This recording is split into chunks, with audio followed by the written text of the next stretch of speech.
Hello, my name is Rachel Creighton, and I am a discussion group coordinator and a member of the Student Advisory Board here at the Dole Institute.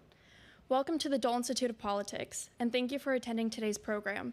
This spring series is presented in partnership with the Kansas Rural Center. Today's program is presented in partnership with the Kansas Farmers Union and Department of Political Science. Today's program will be live streamed and available on our YouTube channel. You can also access videos of past Dole Institute programs by visiting our YouTube channel at any time. After the program, we will have some time for the audience to ask questions. If you have a question, please raise your hand and a student worker with a microphone will come to you. For virtual viewers, please send your questions to dolequestions@ku.edu. Please ask just one brief question. The Dole Institute's mission is to foster civil and respectful discussion around important and often difficult topics. Please phrase your questions with this in mind and ask just one brief question. Before we begin, I'd like to remind you to please turn off your cell phones. And now, please join me in welcoming Dole Institute Director Audrey Coleman.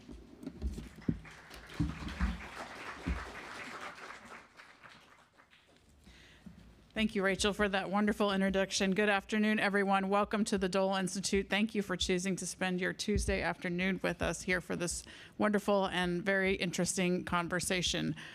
Rachel did our student welcome. If you're familiar with the Dole Institute, you will know that we have a student introduce all of our programs, and so Rachel did that for this afternoon as well.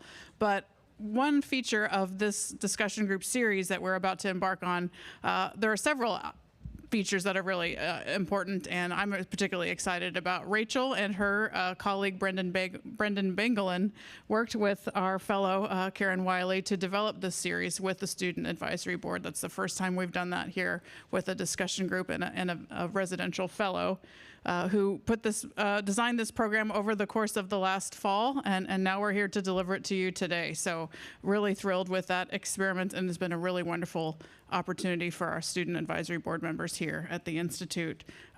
This partnership with the Kansas Rural Center is also something that is really exciting, and we're so glad to have their executive director here, Tom Bowler, as well. And I think all of you know pretty well Thad Holcomb, who's also in the audience, and this discussion group series can trace its origin to a conversation I had with him. It's been many years now, but he is a wonderful connector and very inspiring, and I want to offer my thanks to you too, Thad, for helping make this happen. Yeah, let's give that. Okay, all right, so our topic this afternoon is the Farm Bill, Food and Hunger in the Heartland, and our discussion group fellow, our Dole Institute fellow for this spring is Karen Willey, who not only is a board member of the Kansas Rural Center, but also is a county commissioner here in Douglas County. Dr. Willey holds a BA in Environmental Studies and a PhD in Geography, both from KU, and she currently also works as a nonprofit consultant through Futureful, a local company providing organizational health and fundraising support to health, housing, and human service organizations in urban Kansas City. Karen, it's been wonderful working with you this last fall and into this spring. What an extraordinary opportunity. Before I turn it over to you, I want to make sure you all know to come back next Tuesday at 4 p.m. for another engaging conversation on the future of water here in Kansas. We'll have 2 state reps visiting with our Dole Fellow, and that will be another really engaging and inspiring conversation. And then also next week, visit us as well on February 28th for our annual Conversation on Race program, featuring a conversation moderated by our own Senior Associate Director, Barbara Ballard, with 2 folks, faculty members here on campus, Dr. Sean Alexander and Deborah Dandridge, who's a field archivist and a librarian at the Spencer Research Library. I won't take up any more of your time because I know we're anxious to get to the conversation. All of you, join me in welcoming our Dole Fellow for 2024, Karen Willey. So welcome, everyone. It's Karen Willey, actually. So as we're here, we're going to kick off our series called Obstacles and Opportunities, Tackling Sustainability in Kansas. And I'm honored to be here representing 2 great organizations, the Dole Institute, which is centering civil public engagement, and the Kansas Rural Center, which is promoting the long-term health of the land and its people.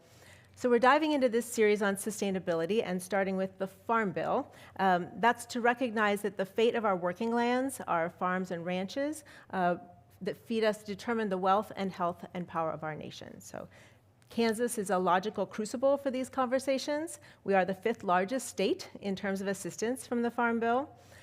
These are rural economies, these sustain our rural economies and contain nutrition assistance that keeps both rural and urban people fed.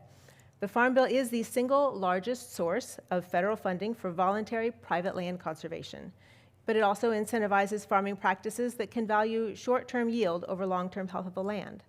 Once this possibly $1 trillion bill is adopted, these programs are locked in for 5 years, so getting it right matters. Dialing a little bit into Douglas County, our farmers receive direct payments to our family farms of an average of about $4 million a year. It's a bit of a joke because there is no average year in farming, and these payments are based on crop insurance and disaster assistance, so they are an important safety net.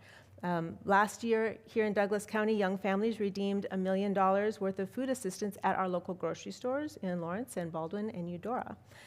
That's one program, through the WIC program, Women, Infants, and Children.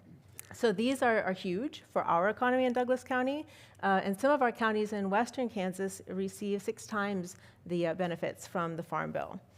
The federal Farm Bill impacts economic stability, ecological viability, and equitable nutrition. It touches far-ranging topics like affordable housing, land access, and research.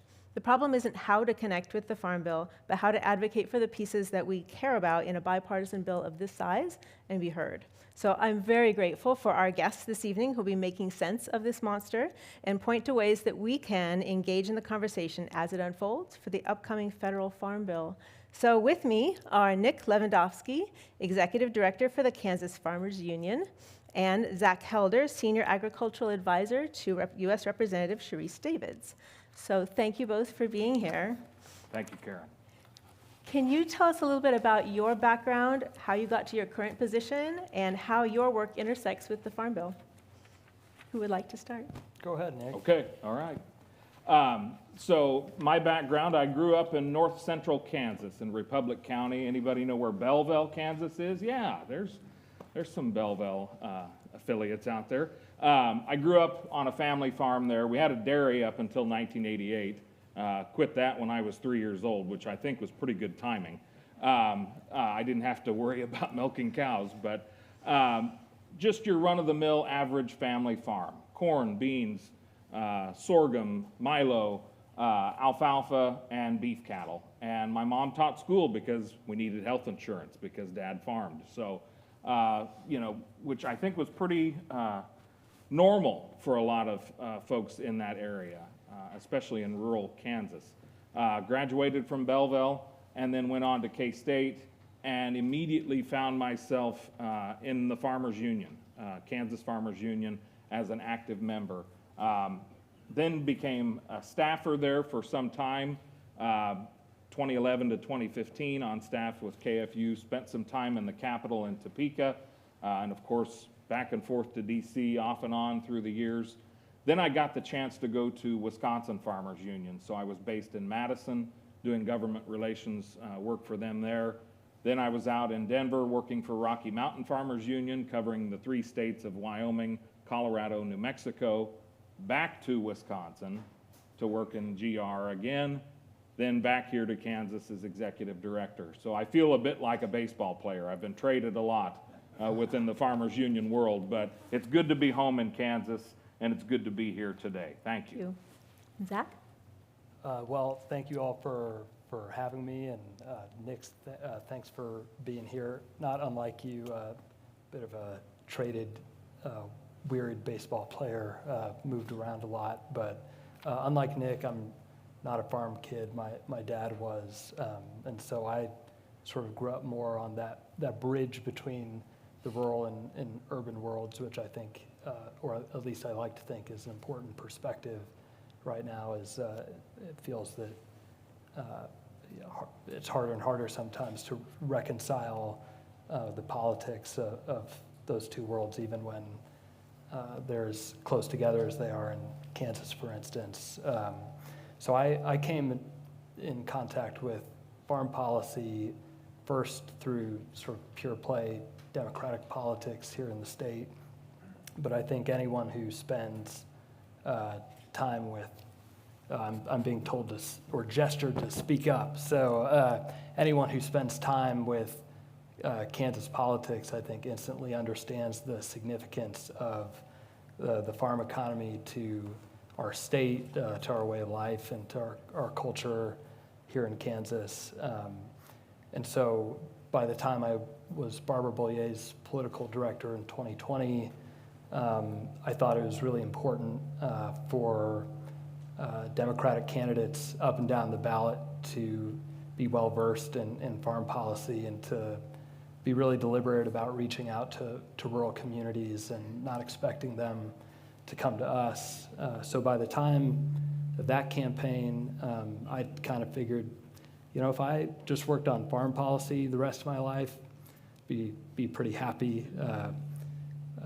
Some folks, I think, view it as a, maybe not the central story in politics today, but I think a saying that goes around the farm policy world is you only have to care about agriculture policy if you eat food.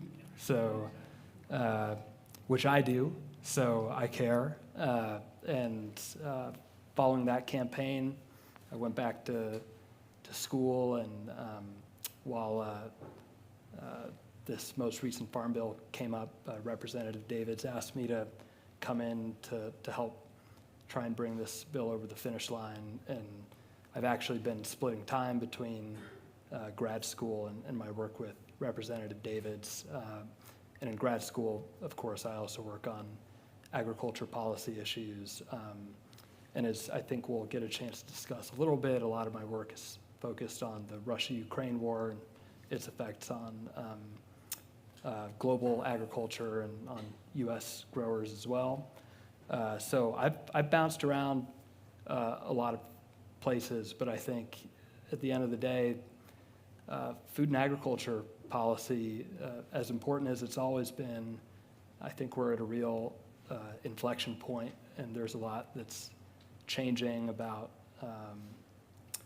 our world, about our climate, and this is a really important farm bill, and I'm honored that Representative Davids has given me an opportunity to be a part of the discussion. Thank you. So walk us through the history of both food and farm safety nets and how they came to be linked in the federal farm bill. Well, if I can jump in here, it really starts at the very first farm bill. The farm bill that we're working on right now is the 19th farm bill in history. The very first farm bill was 91 years ago in 1933, and it was actually deemed unconstitutional by the U.S. Supreme Court. But what else was happening in 1933? The Dust Bowl, the Great Depression. Legislators in Washington, D.C. noticed that the white marble buildings and the steps of their Capitol building and office buildings were turning red from the dust that was blowing from Kansas and Oklahoma. So we had a real problem on our hands, and farmers were losing everything. My great-grandfather farmed in northwest Kansas, Decatur County, and he didn't grow a crop on his farm for 7 years. How do you raise a family? How do you pay your bills? How do you do what needs to be done? Well, that's where this idea of a safety net came about, was because of the disaster of, the Dust Bowl, and then, of course, we were in the middle of the Great Depression. And it has evolved since then. That's the one thing about the Farm Bill is it's usually not revolutionary, but it is evolutionary. It evolves over time, and it's all usually based on what's needed in that particular time frame. So, Zach? Yeah, and I think the point on the evolutionary nature of the Farm Bill is really important. I think there's a lot of criticism of the farm safety net that gets bandied about, where I think folks don't understand how the Farm Bill has changed and adapted to the times since 1933, but it's a very sophisticated and large and complex piece of legislation that at the end of the day originated with the goal of trying to help people eat during a really difficult time while helping farmers make a living and help, in response to the Dust Bowl, conserve our natural resources. And at the end of the day, that's still the fundamental purpose that it serves. And, that'll be a lot of what we discussed today here at the Dole Institute. So there's a real, I think, to understand kind of the machinations of the Farm Bill and a lot of the nuances of it, the understanding the history of the Farm Bill is really important in a way that is, I would say, even more than your typical piece of legislation in Congress. Now, Senator Dole was instrumental in linking the farm safety net and the food safety net, which had both existed before. Does either of you want to talk about why that was significant? Yeah, so Senator Dole played part of that role. Senator George McGovern of South Dakota played the other part. So you've got a Republican from Kansas, you've got a Democrat from South Dakota that came together and realized we have a problem here. We have way too much product on the market right now, and product meaning, commodities. But we've also got a lot of hungry people, not just here in the U.S., but across the world. So how do we tie the two together? Well, in a press conference, someone asked, food and agriculture, why would you tie the two together? And the senator was like, food and agriculture? What do you mean? They are one and the same, or something to that effect. I probably butchered that quote, but it was the idea of, okay, the two are the same. And we can bring them together. So back in 1973, so just over 50 years ago, is when what we now know as the SNAP, program and all of that became a true part of the Farm Bill itself. And it did. It helped to address the problems that we were seeing with food insecurity, women, infant, and children, those kinds of things, but also address the issues of overproduction to a point with farmers out in the countryside. And that alliance has been essential to the longevity of the Farm Bill. Around the time that the two issues were merged, the United States was also changing fundamentally. There are a lot fewer rural districts relative to urban districts.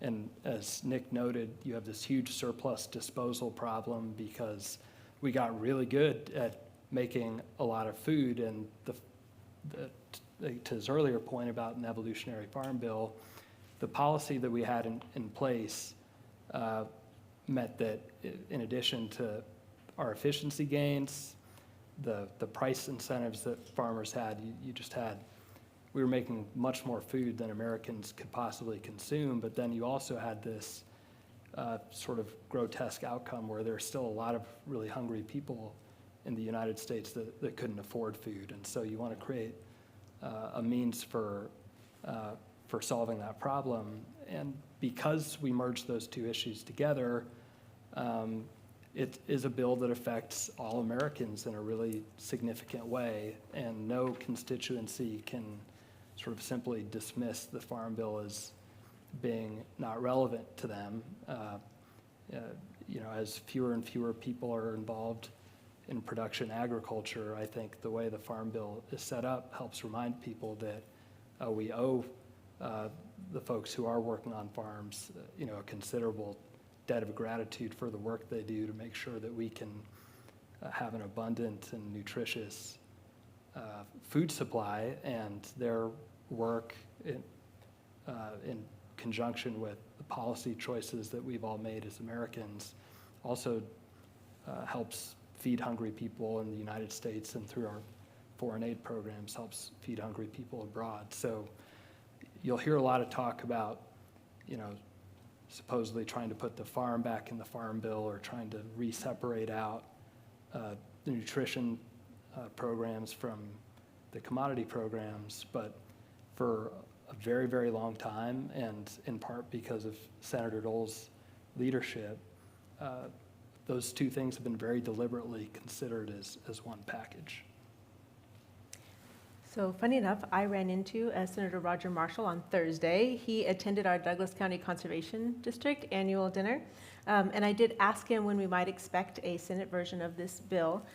He suggested possibly later this year, possibly even after the presidential election. What are you hearing for a time frame? Is maybe anybody's guess. And what are the implications of delaying action? It has already technically expired. Yeah, the 2018 Farm Bill expired on September 30th of 2023. And what Congress did, not too long after they put Mike Johnson in as Speaker, is they passed a continuing resolution that included an extension of the Farm Bill. So while the Farm Bill expired back in September, there was still funding there. It wasn't that big of a concern at that point. But now we've got this continuing resolution that extends it out again to September 30 of 2024. So we bought ourselves some time.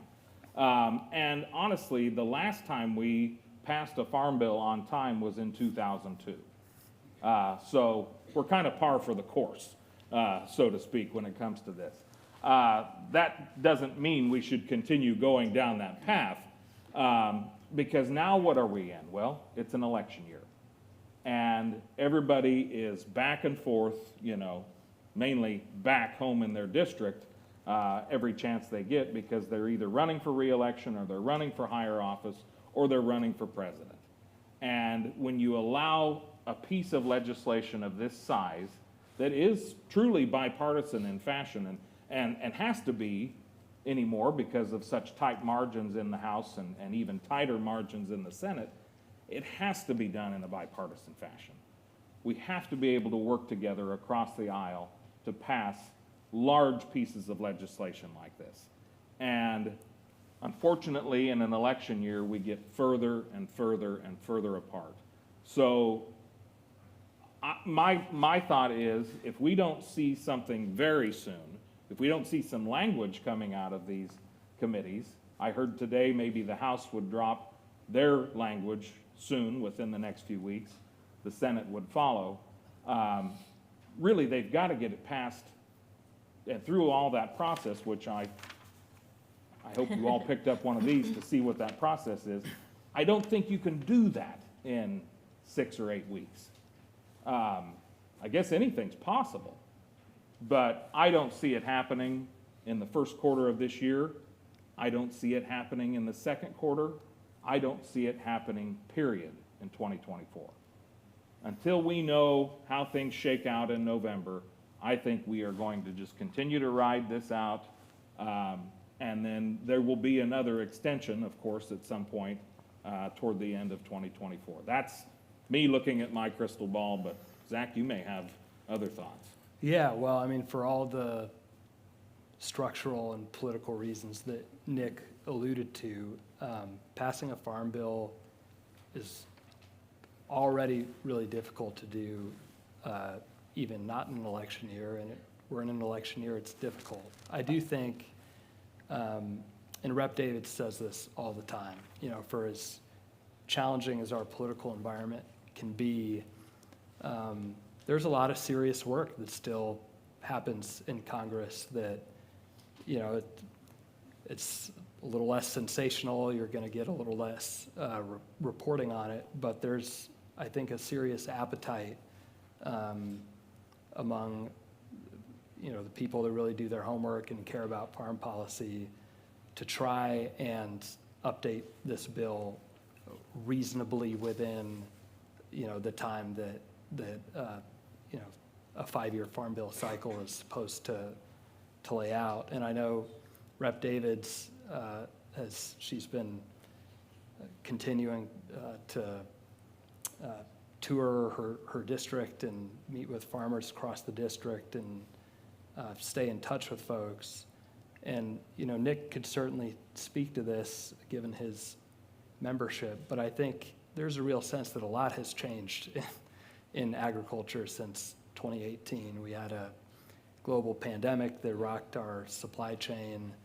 We had the Russia-Ukraine war, which compounded some of those problems. And the reason that we're on a 5-year farm bill cycle is for members of Congress to be accountable to their constituents and to stay with the times. And so I know, Rep. Davids has laid out her priorities clearly, and she's continuing to treat the Farm Bill like it could happen at any minute because she likes to be prepared and well-studied. And but of course, there are challenges to a divided Congress and the budgetary debates that we've been having and the political environment that we're in.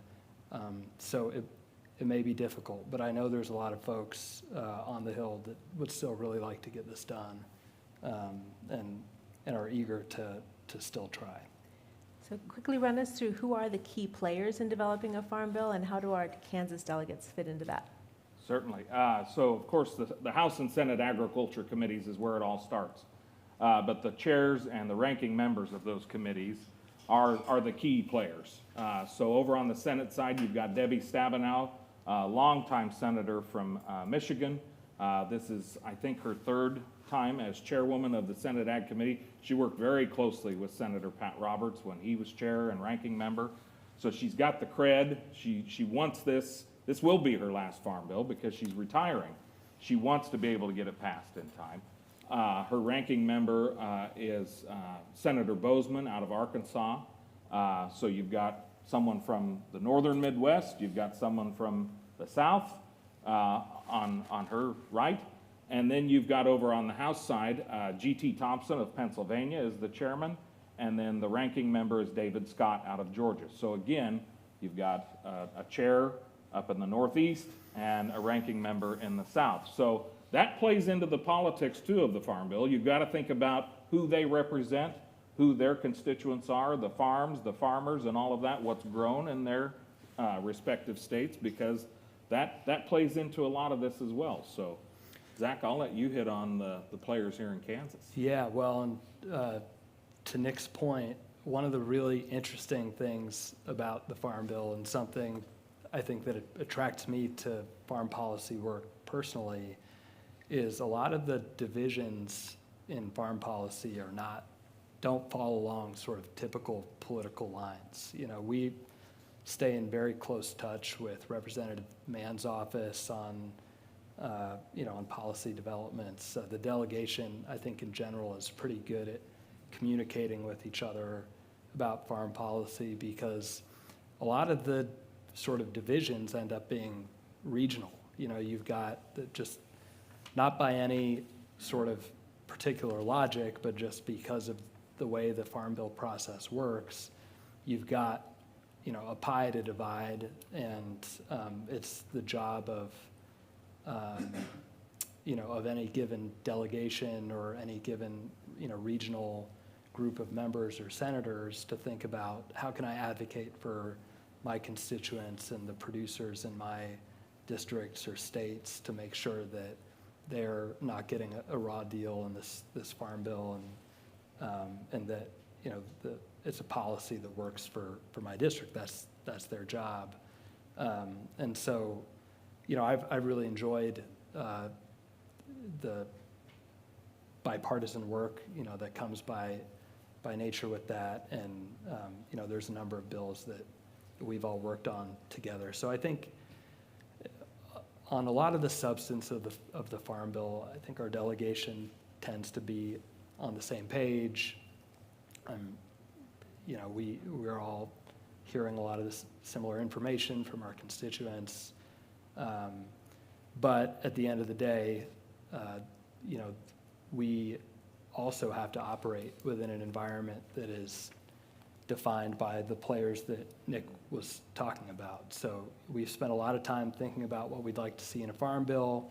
We've had a lot of good discussion, put marker bills down, and all the lead up that you usually do in preparation for a Farm Bill. But for us to really make sure we're doing our jobs, we also need to see draft bill text and really understand how the table is being set, so that we can regroup and compare notes and compare our priorities. If I could real quick, Karen, I think it's also important to keep in mind that appropriations process, which is on one side there off to the right, Senator Jerry Moran serves on the Appropriations Committee. That's where all the money is for the programs that are funded by the Farm Bill. So having him there, along with Senator Marshall over on the Senate Ag Committee and Reps Davids and Mann, is really key. You know, we've got a true powerhouse when it comes to having folks on those ag committees and having Senator Moran on appropriations. I likened it a little bit to where we were about 30 years ago when Senator Roberts, or excuse me, not Senator Roberts, Senator Dole, sorry, was on the Ag Committee, and when then Congressman Pat Roberts and Congressman Dan Glickman served on the House Agriculture Committee. So we haven't had this much representation as a state for about 30 years until now. So it's kind of an exciting time for us to see how this all plays out for the state of Kansas.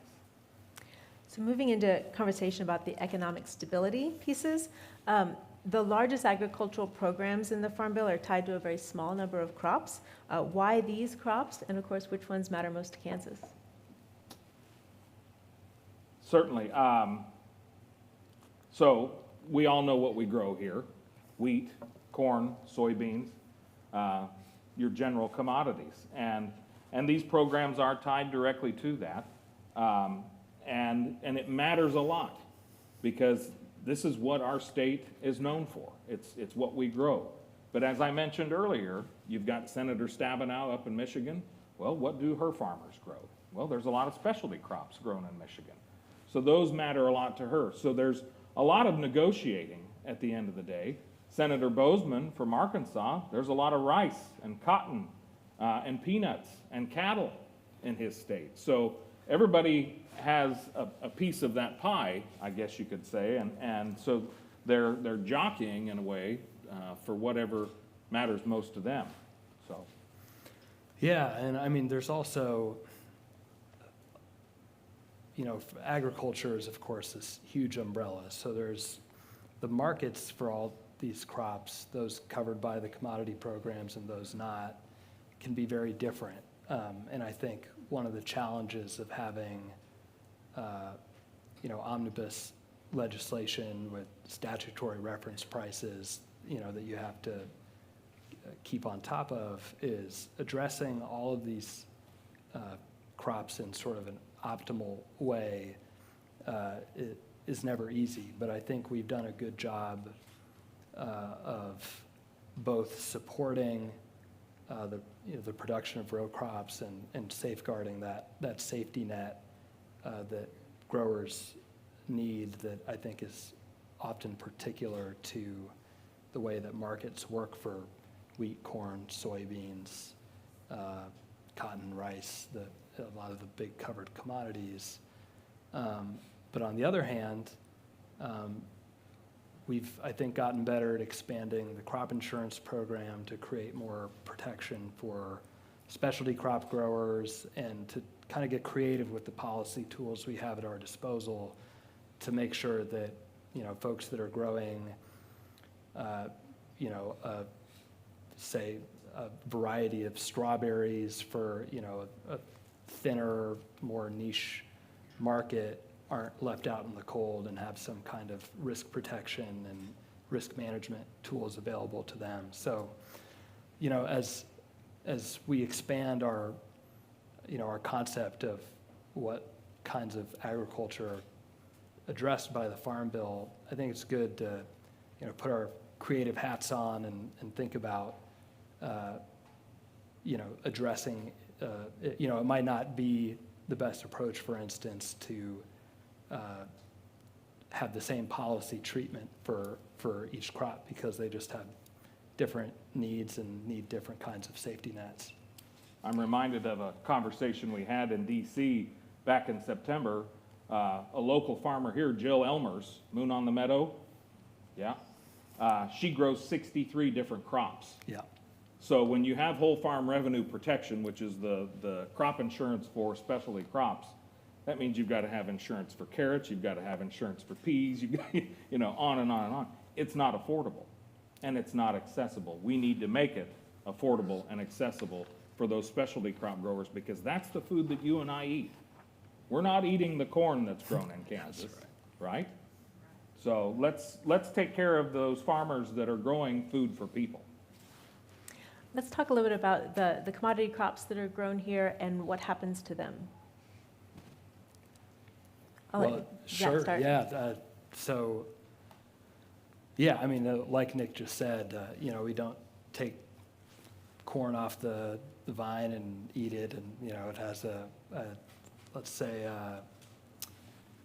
I think only 10% of the corn that we grow goes directly into feeding humans, and that's not that's not a bad thing. It might sound like it, but animals have got to eat too. We've got 6.2 million cattle in the state of Kansas. That's almost 2 for every person, and we also produce biofuels here in state, and we grow corn and soybeans that go into biofuel production. And so, particularly our corn and soybean products have a lot of different uses and a lot of different markets, and we export a lot of corn and soybeans. On the other hand, wheat really is primarily about feeding people, and that was the crop most affected recently by the Russia-Ukraine war, just given the significance of that region to that crop. And so often when you have problems in the wheat market, for instance, that's when the first sort of effects on food security for people that you see globally happens when you have real price volatility in wheat markets. So when you think about sort of the purposes of the big commodity crops we grow in Kansas, corn and soybeans are a bit more diversified, and wheat is really more about feeding people. And then we also grow a fair bit of sorghum as well, and we're one of the largest sorghum producers in the world, and that's also primarily for animal feed. So I think there's an old Dave Barry joke that says when a president feels international tension, the last 2 people you want to be are an 18-year-old and a wheat farmer. Yeah, there you go. And there's a lot of truth to that because of that Russia-Ukraine war. But then also, we had a nasty drought here in Kansas that affected our wheat crop. We didn't grow much wheat in Republic County this year, and many other counties farther west of us and all around us didn't either. So we were feeling that pressure as well because we felt like we needed to ramp up production to make up for what our friends in the Ukraine couldn't produce. When you're dodging missiles in your wheat field and you're wearing hard hats, it really hits home. So we tried to step it up, but of course Mother Nature didn't cooperate. If you're willing, let's dive a little deeper into how does geopolitics impact how we write the next farm bill? I think it's huge. Look at everything that's happening in the world right now. As we started working on the Farm Bill, 2018 Farm Bill passed, and we all shook hands and congratulated each other, and then, boom, 2 years later, we're in the middle of a global pandemic. That slowed things down significantly for the Farm Bill itself and the preparation that it takes, because immediately after the Farm Bill is signed into law by the president, the work on the next Farm Bill starts right up again. It's quieter, you don't hear as much about it, but it's happening. And it's happening because folks like Zach, who work for members of Congress that work on and serve on these ag committees, are doing that work. But then you throw in the Ukraine-Russia war, you throw in what's happening right now all over the world. It does play a significant role in that, especially when we talk about food aid and those kinds of programs as well, because that never really goes away.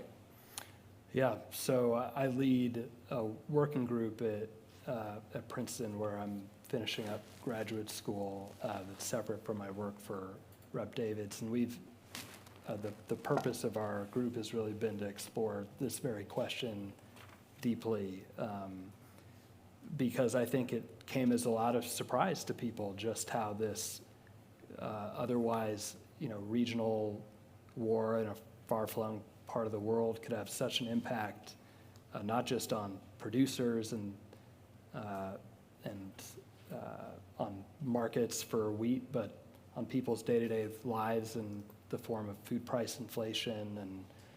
And because of the way that our markets are interact globally, again, we've gotten very good at feeding people, and a few countries are really good at it, and a lot of countries are not so good at it. And so we have a global infrastructure and supply chain dedicated to trying to produce food efficiently and distribute it efficiently. And as it happens, Russia and Ukraine play an enormous role, not just in the production of wheat, but also in the production of fertilizer, nitrogen fertilizer, and potash in particular. 40% of the world's potassium fertilizer comes from Russia and Belarus, and another significant fraction comes from China.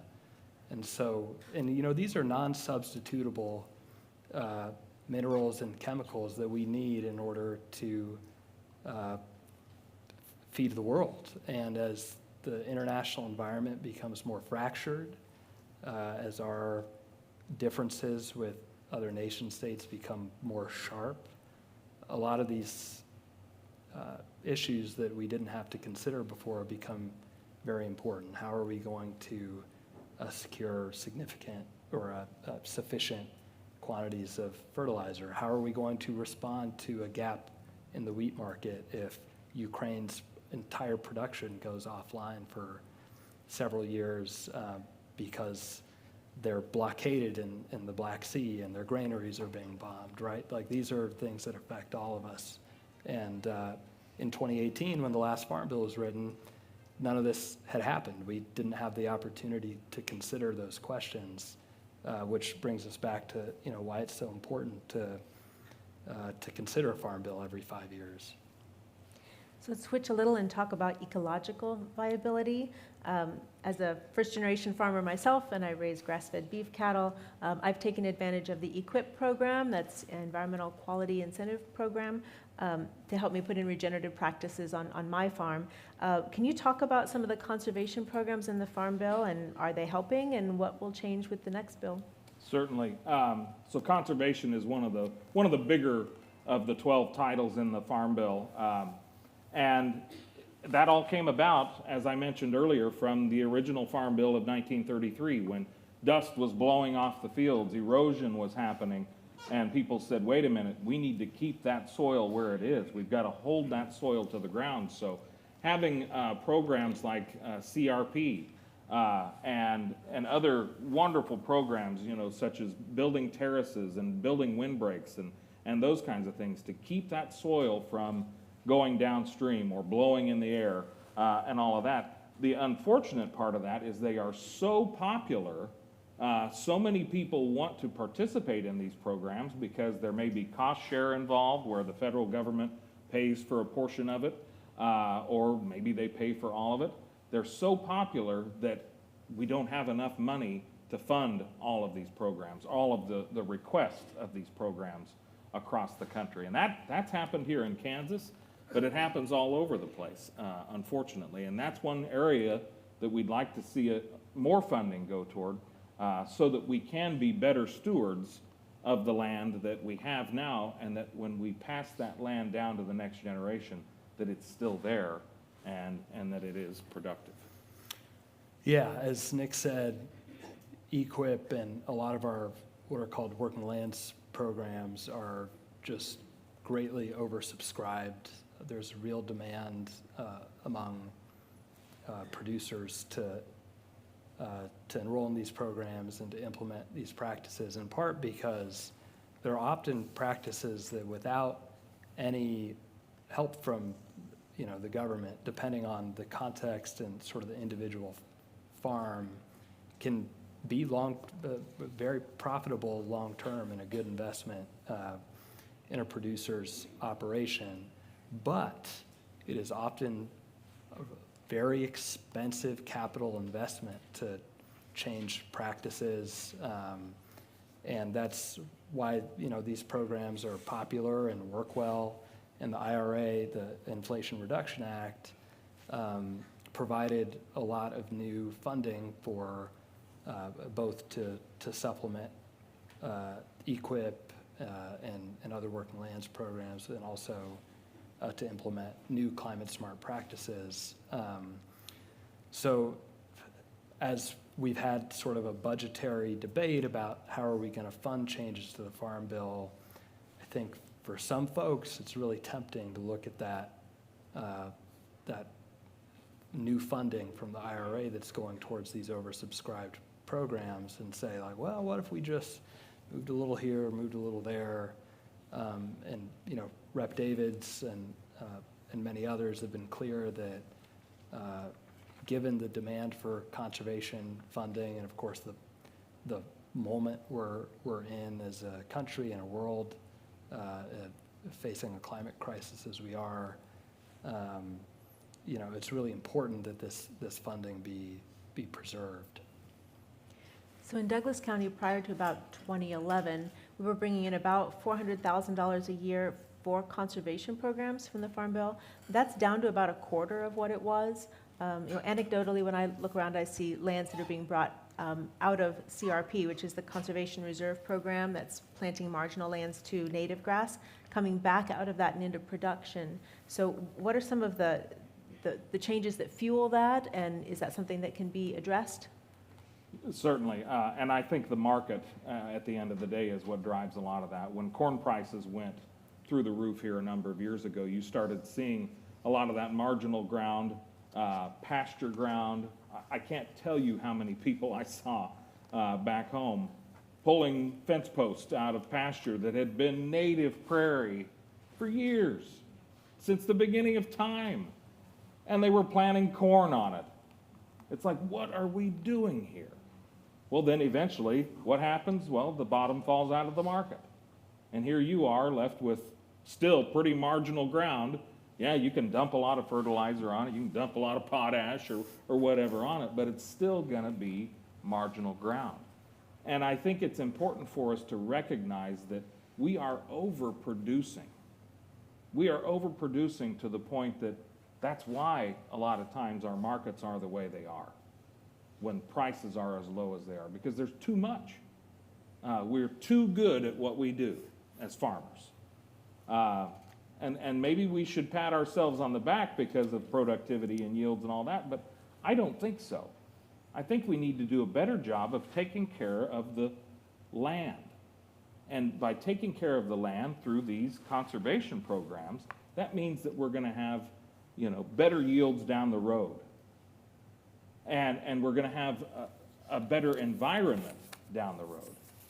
Think about the person downstream from us. I remember when I was working in Wisconsin for the Farmers Union there was a group up there called the Michael Fields Agricultural Institute that was connecting farmers who farmed up along the Mississippi River Valley with fishermen in the Gulf of Mexico.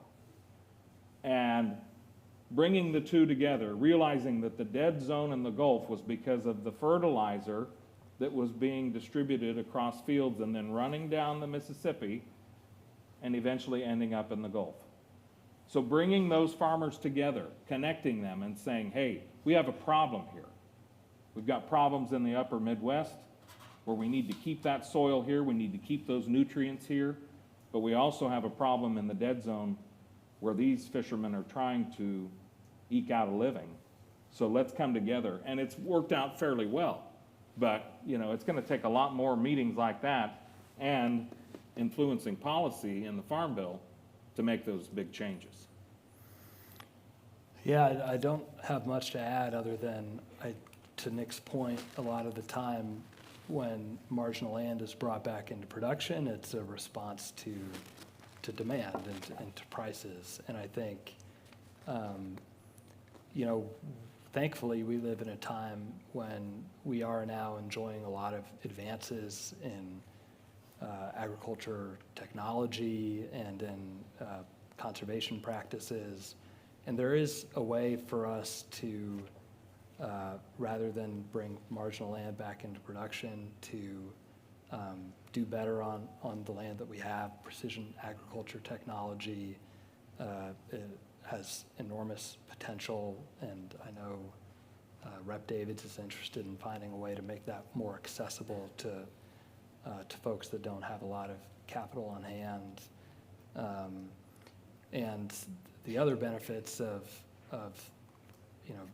some of these forward-thinking practices is we can make more food and have less of an impact on the land that we're farming by doing that. So I think we do have this problem of a fixed supply of land in the world to make enough food and fiber to supply the world, but even now we're still finding new ways to do that better, and beyond doing it more efficiently, there's also, I think, hope that we'll be able to do it more sustainably and create food that provides better nutrition for everybody at an affordable price as well.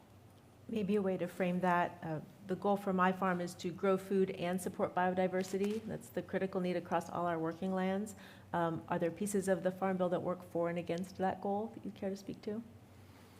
Oh, I think there are pieces, especially in that conservation title. I mean, when you've got programs in place to encourage farmers to move to no-till farming, where you're not tilling up the ground, you're slicing into it to get that seed into the ground. And I'm sure there are programs that are, obviously there are, that are detrimental to it as well, as I've mentioned. But as I've said, the Farm Bill is evolutionary. It's not revolutionary. So we need to evolve with time. And we need people to share their stories. We need people to go and talk to Representative Davids and Representative Mann and Senator Marshall and the folks that are the ones crafting this large piece of legislation and say, here's a program that works, and I can show you how it works. Come to my farm and I'll show you what this has meant to me. And this is why we need to continue funding this program at this level or above. I think that's what really gets things moving, is when you can bring legislators from D.C. out to where farmers are farming and show them how it's working for them. Well said, Nick. Yeah. Well, I'll switch to nutrition and equity questions. Some nutrition programs, if you get a chance to pick up the handout that's at the back of the table, has a pie chart. 75-80% of the current Farm Bill funding go towards nutrition assistant programs.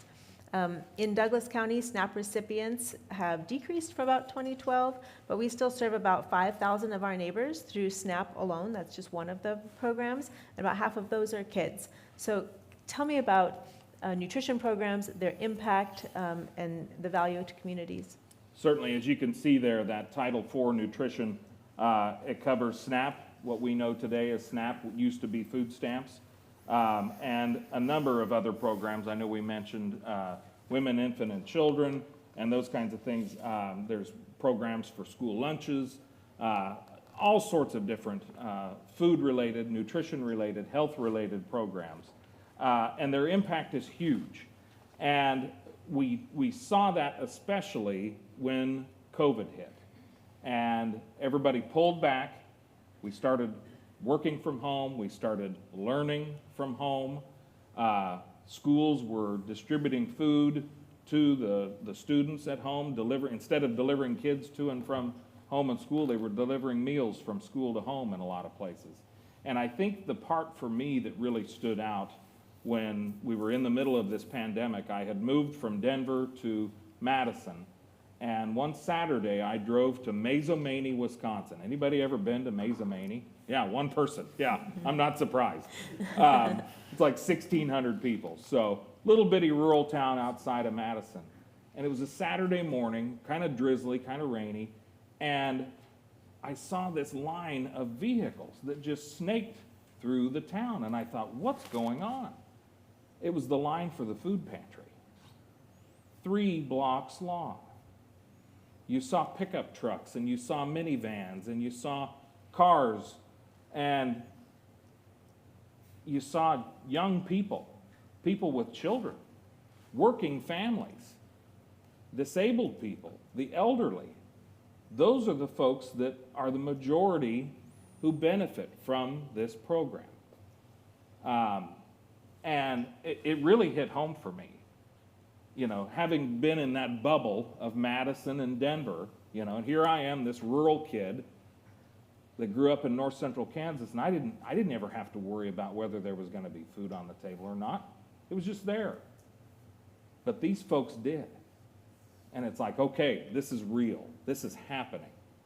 And there were great programs like the Farmers to Family Food Box program. Scott Thelman will tell you time and time again how wonderful that program was in getting fresh local food distributed to people right here in Douglas County. Donna Pearson McClish in Wichita will tell you the same thing. In those food insecure areas, those food deserts of Kansas, urban Kansas, but even rural Kansas. So there are programs in there that need to remain. Now that Farmers to Family Food Box program, it's gone now. But I think it's a program that could come back and maybe should come back because we haven't solved this problem yet. It hasn't gone away. And I don't expect it will go away anytime soon. Yeah, I remember right at the beginning of the COVID-19 pandemic, looking at how things were developing so quickly, how so many people were losing their jobs, and just the process of, you know, we were still figuring out how we get food to people the way that we had been doing it. It was, you know, it was really terrifying looking down that barrel and thinking like, you know, wow, this is, you know, progressing at a pace we haven't seen in a really long time. And I think it was a reminder for a lot of people. I mean, this can happen to anybody. You lose your job and, or you know, your hours are cut significantly, and SNAP, you know, SNAP recipients are everywhere. You know, you couldn't look into a crowd and make an educated guess about who's on SNAP and who's not. It's rural and urban. It's people in job transitions. It's people in areas that are suffering economically. It's part of this compact that we have in this country, and also as part of the Farm Bill broadly, that we're going to be a country that supports producers and makes sure that they can make a living and get a fair deal, and also make sure that you know, the best producer of food in the world also feeds its hungry people. So it's a very important program, and as we talked about at length, it's been part of the coalition, the Farm Bill coalition, for almost 70 years now. And as a dollar amount, it is a large amount of the Farm Bill, but you know, it serves a different function than a lot of these other programs do. So, You talked about supporting producers. We do have an aging population of farmers. Are there efforts through the Farm Bill or other places to help to address and getting a younger and more diverse farming population?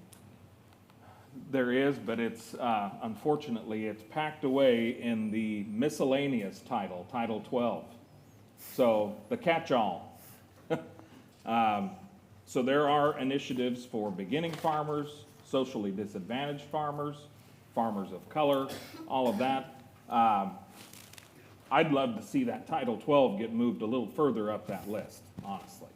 It needs to be more of a priority because, just as you said, Karen, the average age of the American farmer is now over 60 years old. My dad, who farms in Republic County, is 65.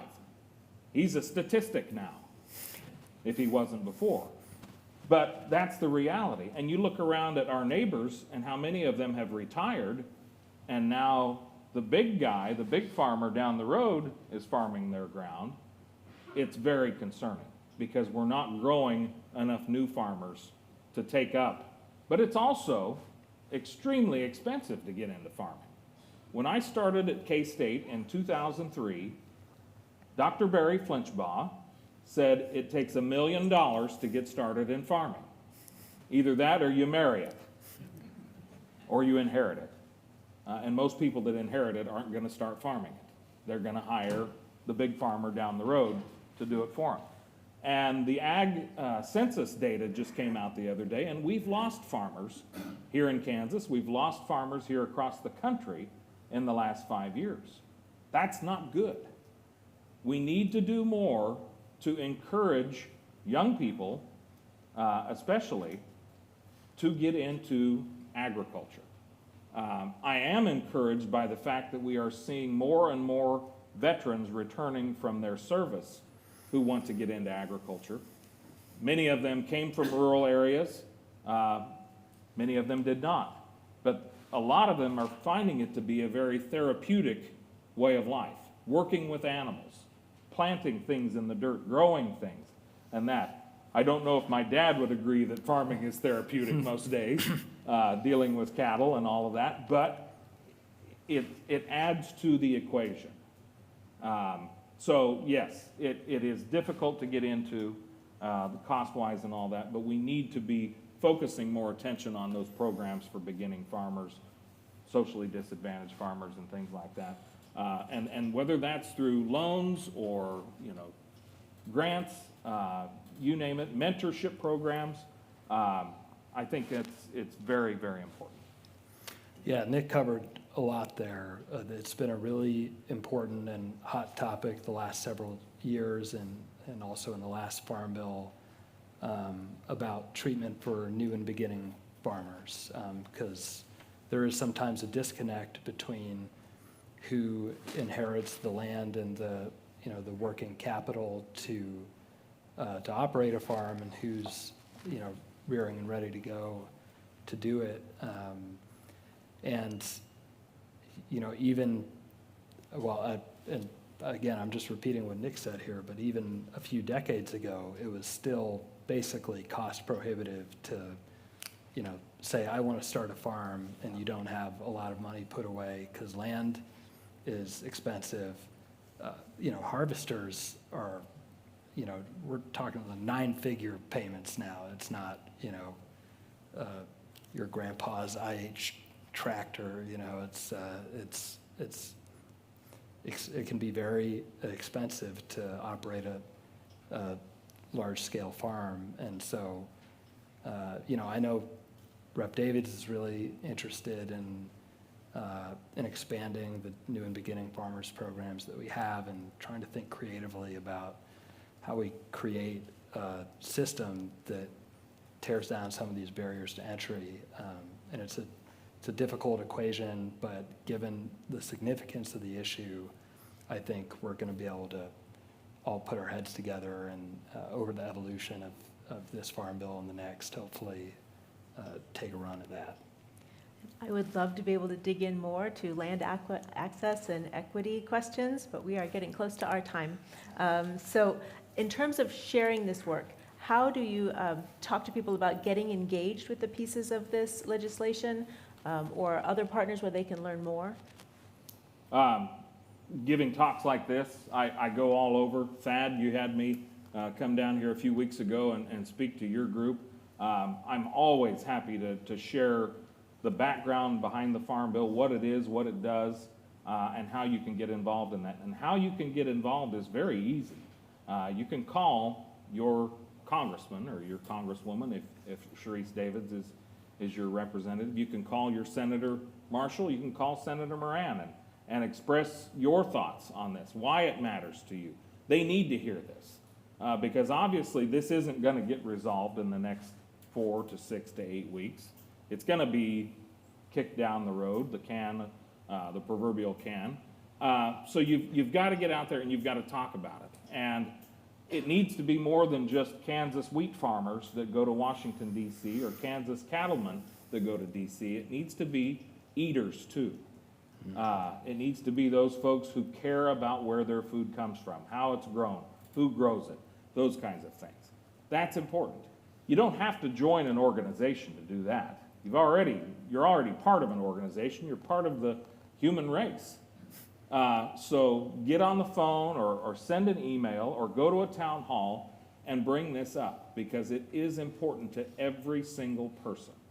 Everyone is touched by the Farm Bill, whether you believe it or not. So if you can, get out there and get involved. Otherwise, get involved in an organization that has a national voice, like ours, or like the Rural Center, or a cattlemen's organization, or any commodity organization, and represent them, but also represent yourself, because you've got a story to tell too, and they need to hear that. Yeah, and on the other end of that phone line, often our office, Representative Davids' office, I think people are often surprised at just how easy she is to reach. She's around. She's constantly traveling the district. So those of you who live in Franklin or Anderson County, or of course Johnson or Miami, she's got various office hours events.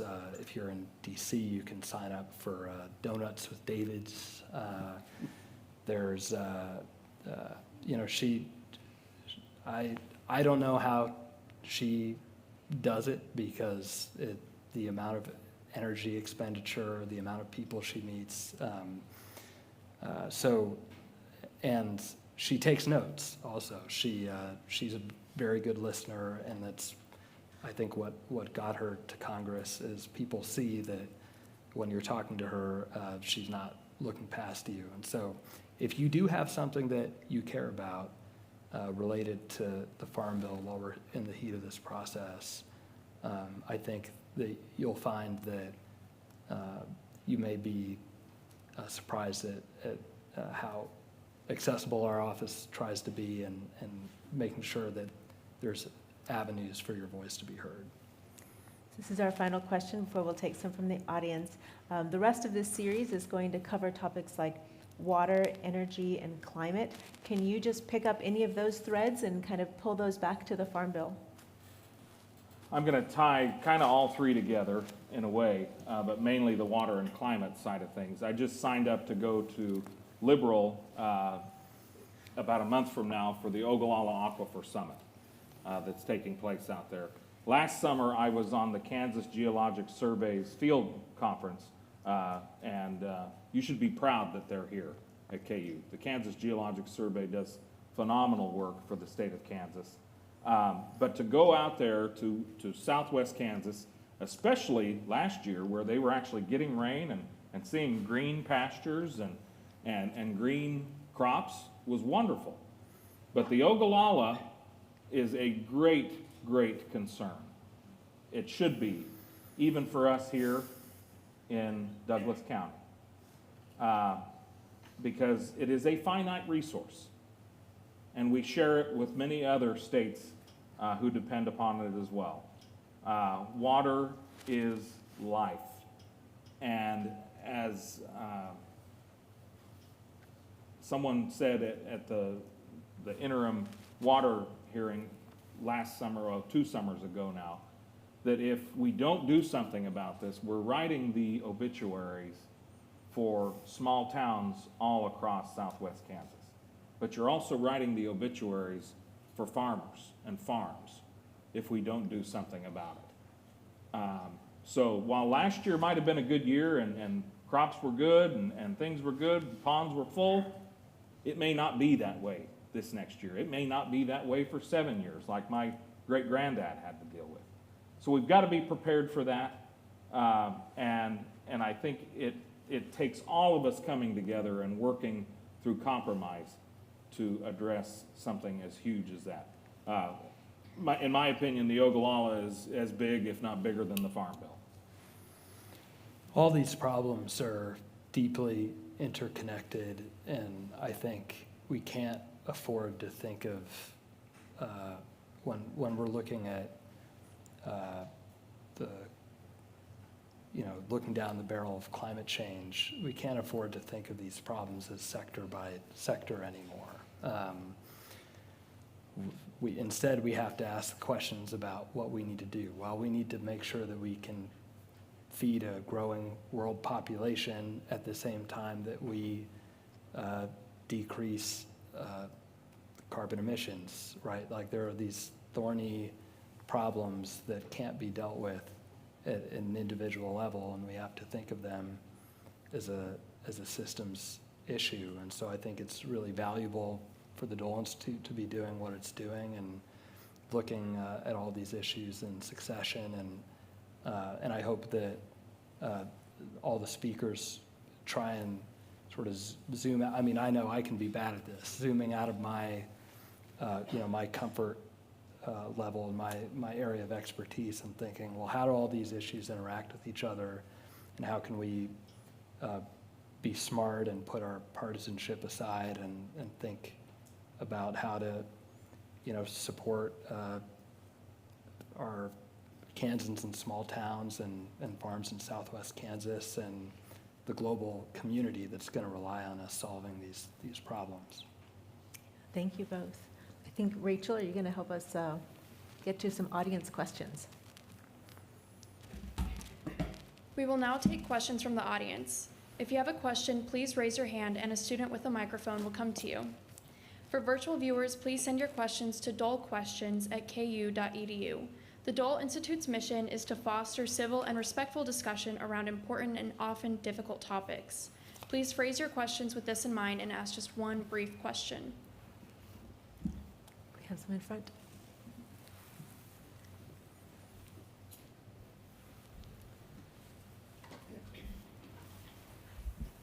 Thank you.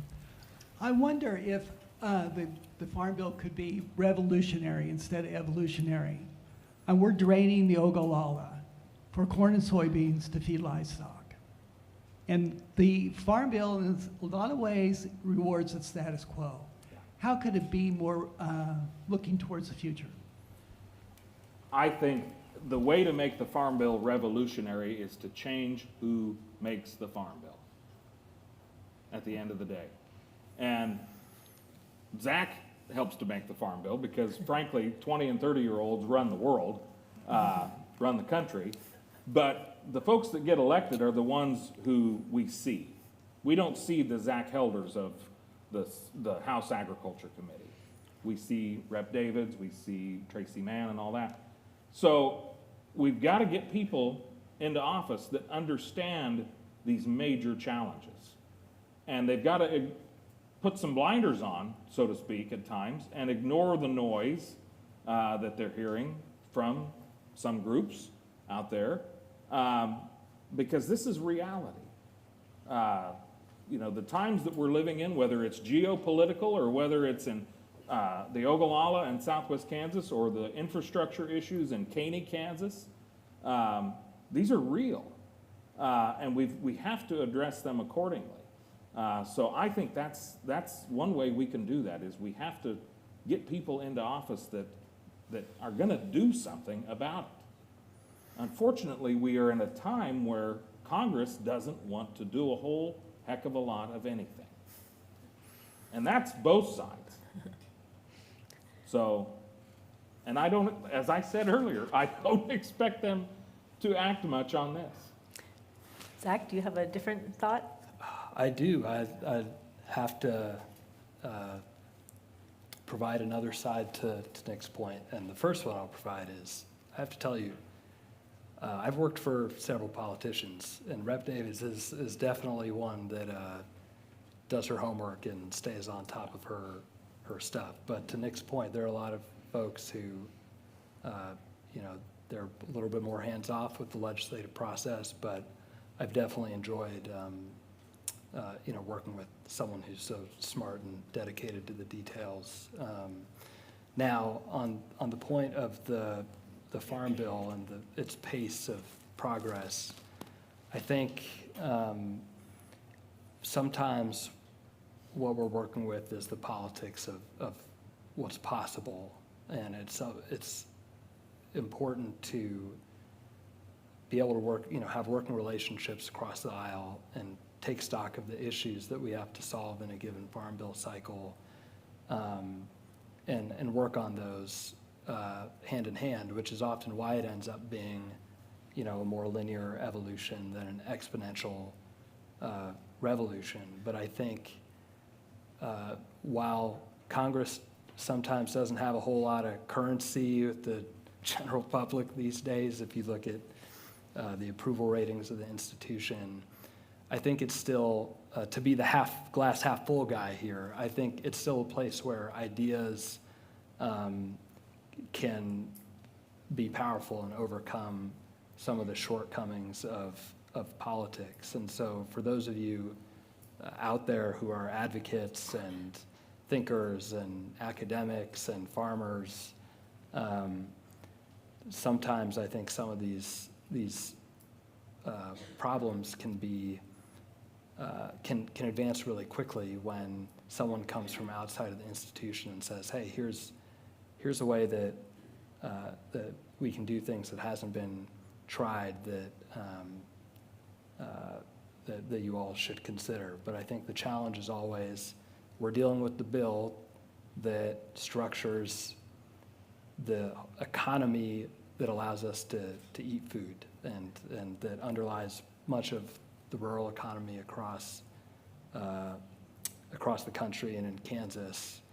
And so it's sometimes a feature and not a bug to be very deliberate about the choices that we make in the Farm Bill and to really listen to as many constituencies as we can and be considered and bipartisan, because the last thing you want to do is throw a bomb into the bill that underlies how we eat and what we export to other countries and how we feed the world. And so I take your point, very personally and importantly, and I think sort of the glass half full version is some of the points that I just added there. I'll try to be a little more optimistic, Jerry. Go ahead. Thank you for coming. A few weeks ago, the Land Institute had a panel discussion at the Lawrence Public Library, and they came out with a new grain called kernza. And I was able to get a loaf of bread made of it and some cereal made of it, and it was quite tasty. And I think it should be, and it's drought resistant compared to wheat, and I think it should be considered as becoming a mainstream crop. Now, I'm sure the Kansas Wheat Growers Association would convince the Kansas legislature to outlaw it. But I think that's one way that we can sort of revolutionize agriculture. I'd love to go first on this one. Actually, I can't believe I've gotten through however long it's been without extolling the benefits of agriculture research. Yeah. I cannot emphasize enough how central the research, I mean, whether it's our extension services, whether it's, the Kansas, Kansas State's biodefense facility, the work that folks do in agriculture research is, that's how a lot of these problems are going to be addressed, is through ideas that we can't even conceive of yet. And part of the reason why billions of people don't live in poverty today is because Norman Borlaug found out a way to create drought-resistant dwarf varieties of staple crops that we take for granted today. And in a lot of the world where temperatures are ticking up and where a lot of the staple crops that we use weren't particularly well adapted to the soils in the first place, they're really in need of new research and new ideas about how to use staple crops for their farms and their regions. So, I think as we look forward and face down some of the problems that we do, robustly funded agricultural research is so important. And I know it's something that has a lot of bipartisan support, and yet our research funding has deeply lagged where it was decades ago. And states like China invest multiples relative even to their population what we do in agricultural research, and I think we should be upset by that. I'll just quickly add, I have friends who grow kernza here in Kansas and some in Minnesota. In fact, one of our members the other day, I met with at a screening of the movie Common Ground, and they're distributing Kernza to local restaurants and breweries across the state to be used for Earth Day, to talk about the benefits of this wonderful perennial crop. I would hope that someday the wheat growers would gladly accept Kernza because it's a cousin to wheat. And it's been around a long time. It's got its start in Africa, just like quinoa that's being grown in eastern Colorado got its start in Africa. So there's potential there, but Zach hit it on the head when he talks about the importance of research. And Wes Jackson has done a wonderful job of creating that research hub at the Land Institute, but he bucked the system. And unfortunately, the system now relies on corporate dollars, big corporate agriculture dollars, where we used to have, phenomenal funding at our land grant universities coming from our state legislature and from the federal government. We don't have that as much anymore. So now we're relying on these big corporate ag dollars. Well, when they say this is what you will research and this is what you will study, that's what you will research and that's what you will study. So we have to change that too. Rachel, I think we can take one final question and then we'll have to wrap up. I think AJ's got one. Yes, so though this is a federal bill, is there a role that our local districts, that our congressmen in the Kansas legislature can play as well?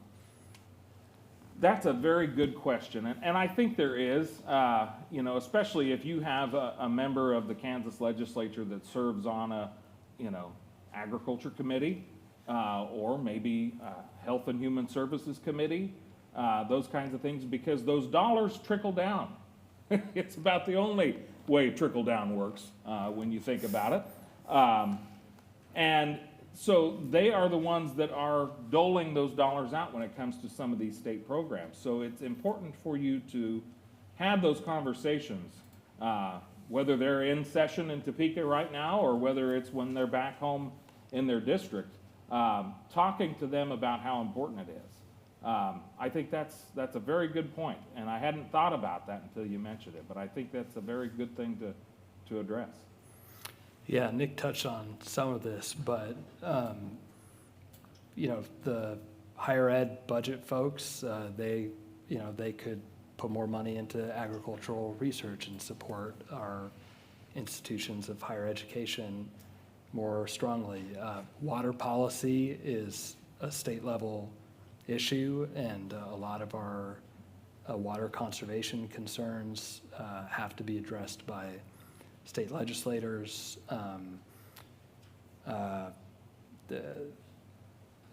SNAP is, as again, Nick alluded to this, it's administered at the state level, and while there's a floor and certain parameters that the federal government sets out, states can be more or less flexible with SNAP and with other services that directly relate to the food security of people right here in Kansas. So, yeah, the marquee bill, of course, is the Farm Bill, big omnibus bill that Congress has to consider. But agriculture touches everything. It is an unavoidable feature of our day-to-day lives, and that means it is an unavoidable feature of state legislatures as well. I think if I can real quick, one really good example of this recently in the news was, I live so close to Nebraska, I get a lot of Nebraska news. The governor up there had turned down federal dollars for the summer food program that helps to feed kids during the summertime. A lot of kids that are latchkey kids, mom and dad are working and they are sitting at home and might be lucky to have a loaf of bread and a jar of peanut butter.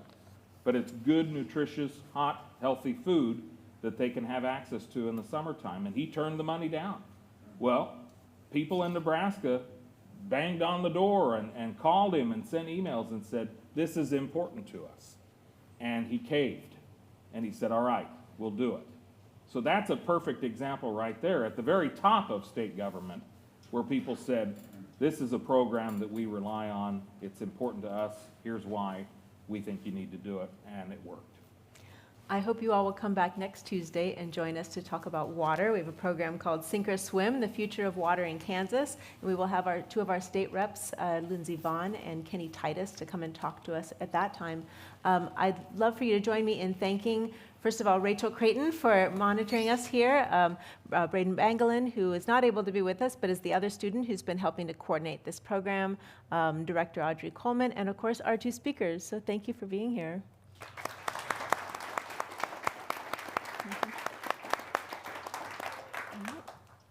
Thank you.